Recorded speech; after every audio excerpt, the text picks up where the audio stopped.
दो दिन पहले तमाम अधिकारियों के साथ सब लोक प्रतिनिधियों की मीटिंग हुई थी और इस मीटिंग के अंदर हमने ये सवाल मैंने किया था औरंगाबाद के घाटी हॉस्पिटल के डीन के साथ कि हमको समझ में आता है कि आपके पास वेंटिलेटर्स की कमी हो सकती है, ऑक्सीजन की कमी हो सकती है, लेकिन क्या रेगुलर मेडिसिन जो है जो दूसरे पेशेंट्स को देने चाहिए वो है? तो उन्होंने कहा था कि हमारे पास मेडिसिन अवेलेबल है। तब उसी वक्त मैंने उनको मैडम को एक एग्जांपल दिया था। मैंने कहा था कि एक पेशेंट है मुंडे नाम की, ऋतुजा मुंडे नाम की, जो गंगाखेड़ से ताल्लुक रखती है, गरीब घर से है, उसकी डिलीवरी घाटी के अंदर हुई। आपके घाटी हॉस्पिटल के अंदर वो एडमिट है, लेकिन एडमिट होने के बावजूद आप कह रहे हैं कि मेडिसिन हम सब पेशेंट्स को दे रहे हैं, लेकिन वो पेशेंट को कहा गया है कि 5 दिन की पूरी मेडिसिन आपको लाना है करके। मैंने उसका पूरा डॉक्यूमेंट चेक किया, मैंने पूरे डॉक्टर्स ने जो चिट्ठियां लिखकर दी है वो पूरे चेक किया, तो एक भी मेडिसिन है तो घाटी हॉस्पिटल की तरफ से नहीं, बल्कि face mask, sanitiser, sanitary pads हो जाए या ग्लव्स हो जाए, ये तक पेशेंट से मंगाया गया। अब घाटी के अंदर जाने वाले सब गरीब पेशेंट होते हैं, अगर उनको इस तरह से लूट किया जा रहा है, जैसे ही एडमिट हुई तो कहा गया कि आपको ब्लड लेकर आना है। अब जो बंदा उसका पति था उसको ये था कि घाटी के ब्लड बैंक से उसको ब्लड मिलेगा, तो नहीं, वहां पे अधिकारियों ने किसी को फोन किया तो एक एजेंट वहां पर आया किसी ब्लड बैंक का, और वो एजेंट उसको रात लेके गया और 2900 रुपये के ब्लड है तो वहां पर उसको दिया गया। 5 दिन के अंदर तकरीबन 8000 रुपये का खर्चा ये लड़के का वहां पर उस घाटी हॉस्पिटल के अंदर सिर्फ एक डिलीवरी के केस के लिए हुआ है। आज जब उसको डिस्चार्ज किया जा रहा था तो उसको फिर दवाइयां लिखकर दी गई कि ये लेकर आओ करके। वो लेकर आया, 400 रुपये की दवाइयां लेकर आई, तो वो नर्स ने रख ली और ये कहा कि नहीं, ये पेशेंट को नहीं देना है, ये हमको हॉस्पिटल के रिकॉर्ड के लिए मेंटेन करना पड़ता है करके। तो वो दवाइयां खुद अपने पास रख ली। तो मैं ये समझकर चलता हूं कि घाटी हॉस्पिटल के अंदर इस तरह का एक घोरक धंधा चल रहा है। वहां पे अगर डीन है और डीन की नाक के नीचे अगर ये काम चल रहा है तो मैं इसके लिए पूरी तरह से डॉक्टर कन्नन येड़ीकर जो घाटी हॉस्पिटल के डीन है उनको दोषी मानता हूं और सरकार से अनुरोध करता हूं, इस तरह के गरीबों की लूट अगर हो रही है तो डीन के खिलाफ एक्शन लेना चाहिए, उनको सस्पेंड करना चाहिए। अगर इंक्वायरी निकलेगी तो आपको पता चलेगा कि मैटरनिटी वार्ड के अंदर हर पेशेंट को यही कहा जा रहा है कि आप बाहर से लेकर आओ। प्राइवेट हॉस्पिटल में अगर कोई पेशेंट गया तो वो ला सकता है, उसके पास पैसे की ताकत है, लेकिन गरीब आदमी जिसके पास पैसे नहीं होते हैं वो घाटी में जाता है। और अगर घाटी में इस तरह की लूट हो रही है और सरकार और पूरे अधिकारी खामोश है तो कहीं न कहीं इस लूट के अंदर वो भी शामिल है, मेरा ये कहना है। महात्मा फुले योजना के तहत अभी तक कितने लोगों को लाभ मिला है और ये योजना क्यों लागू नहीं हुई है? देखिए, 2 दिन पहले जब मुख्यमंत्री साहब के साथ वीसी हुई वीडियो कॉन्फ्रेंसिंग, तो उसमें तकरीबन 6 सेक्रेटरीज मौजूद थे। मैंने ये सवाल मुख्यमंत्री साहब से कहा कि 1.5 महीना पहले यहाँ पर महाराष्ट्र के स्वास्थ्य मंत्री राजेश टोपे साहब आए थे और उन्होंने कहा था कि हमने जब ये मांग की थी कि कोविड को भी, कोरोना के केसेस को भी आप महात्मा ज्योतिबा फुले के साथ जोड़ दें, तो उन्होंने उस वक्त भरी प्रेस कॉन्फ्रेंस और मीटिंग के अंदर कहा था कि हमने इसको जोड़ने की प्रक्रिया शुरू कर दी है करके। वीडियो कॉन्फ्रेंसिंग के अंदर जब मैंने ये मुद्दा उठाया और मुख्यमंत्री साहब से कहा कि साहब ये क्यों नहीं किया गया है, 1.5 महीना पहले आपकी ही सरकार का मंत्री आकर ये कहता है, तो सेक्रेटरी ने एक बात कहना शुरू कहा। उन्होंने कहा कि नहीं, हम औरंगाबाद के अंदर हमने इसको इंक्लूड कर दिया है, इसका इस तरह का पैकेज तैयार किया गया है। मैंने बीच में रोका उनको और कहा कि मुख्यमंत्री साहब ये आपको मिसलीड कर रहे हैं या आपको गलत इन्फॉर्मेशन दे रहे हैं। 1 रुपये का भी फायदा किसी पेशेंट को, कोरोना के पेशेंट को इस स्कीम के अंदर नहीं हुआ है करके आप चाहे तो अधिकारियों से पूछ ले। अब कल जब हमने मीटिंग ली है प्राइवेट हॉस्पिटल्स की तो पता चला कि नहीं, हमने तो 21 मई को सर्कुलर निकाल दिए, तो हॉस्पिटल वाले बोलते हैं कि नहीं सर, हमने प्रपोजल भेजा तो हमारे प्रपोजल एक्सेप्ट ही नहीं हो रहे हैं। यानी कि 1.5 महीने से सिर्फ टालमटोल किया जा रहा है, सिर्फ मीडिया के अंदर स्टेटमेंट इश्यू किया जा रहा है कि नहीं हमने ये कर डाले है अब गरीबों को।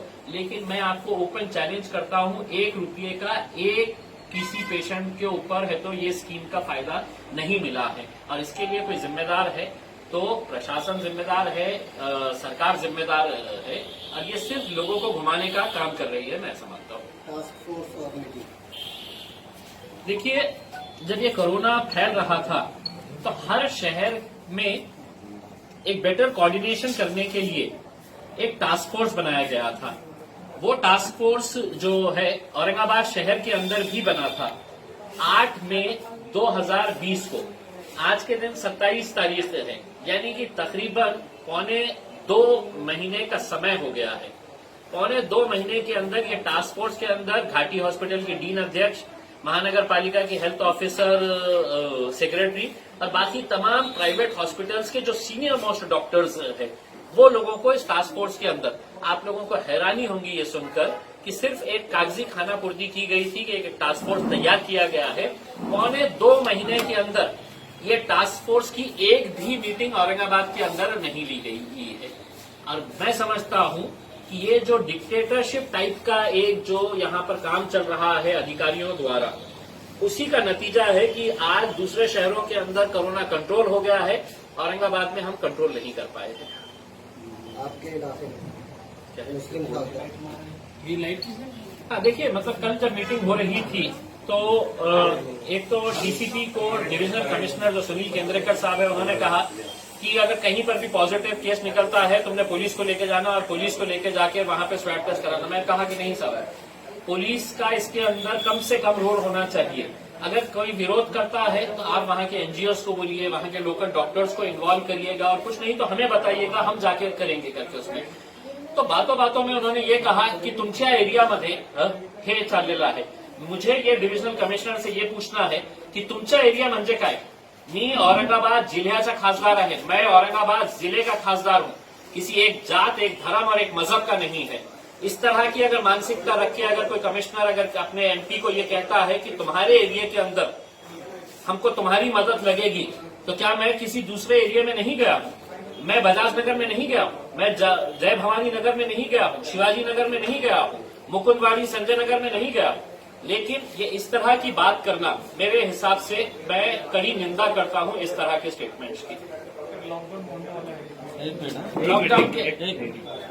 लॉकडाउन के पक्ष के अंदर कितने लोग हैं, कितने नहीं है, इसके बारे में अभी जो इमीडिएट जो स्टेप्स हमने लिए हैं, अगर उसके अंदर अगर कुछ और बातें निकलकर सामने आती है तो दोबारा बैठेंगे और उसके ऊपर चर्चा करेंगे। लेकिन मैं नहीं समझता हूं कि lockdown is now the solution. 3 महीने हो गए हैं, हमने लॉकडाउन सब करके देख लिए हैं। अब ये अपनी गलती छुपाने के लिए फिर जनता को है तो किस तरह से हम लोग है तो एक मर्तबा अंदर कैद करे करके, ये कहीं ना कहीं इनके एडमिनिस्ट्रेशन के लैप्सेस थे, जिसकी वजह से लोगों को खामियाजा भुगतना पड़ा है। अब ये अपनी गलतियां छुपाने के लिए फिर पब्लिक को बोलेंगे कि नहीं हम लॉकडाउन करेंगे, पुलिस का डंडा चलाएंगे, ये करेंगे, तो अब ये सब चीजें चलने वाली है। क्या आपसी कोऑर्डिनेशन की कमी रही?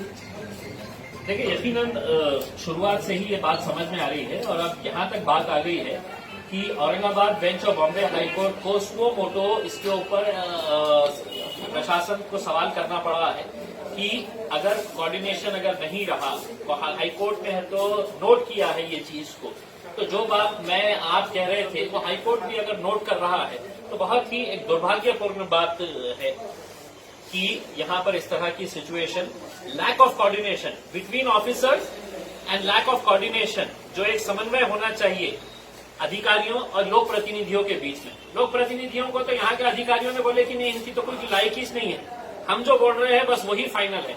अब जब वो बोल रहे थे तो उसका खामियाजा पूरे शहर को भुगतना पड़ रहा है। इस प्रॉब्लम पे आपकी मांगनी क्या है सरकार से? देखें, अभी थोड़े दिन तक इनको और मौका देंगे क्या एक्शन लेते हैं करके, और अगर इसके अंदर कुछ बदलाव नहीं आता है तो फिर सभी राजनीतिक पार्टियों के, देखिए पहली मर्तबा ऐसा हुआ है कि हमने ये नहीं देखा है कि एमआईएम के साथ शिवसेना के आमदार बैठ रहा है या बीजेपी के आमदार बैठ रहा है या एनसीपी का आमदार बैठ रहा है। हम सभी लोग एक साथ मिलकर आए, क्योंकि सभी को इस बात की चिंता सता रही थी कि अब बहुत हो गया है, पानी सर के ऊपर से निकल गया है, अब हमको सबको है तो मैदान के अंदर उतरना पड़ेगा। अगर हम पहले उतरते तो ये अधिकारी हमारे ऊपर ढकेल दिए होते और ये कहे होते कि ये नहीं तो ये लोक प्रतिनिधियों की वजह से है तो ये हालत तो हुई है करके, तो हमने आपको खुली छूट दी है। और वो खुली छूट के बाद भी अगर रिजल्ट नहीं निकला है तो मजबूरन हमको आना पड़ा मैदान के अंदर।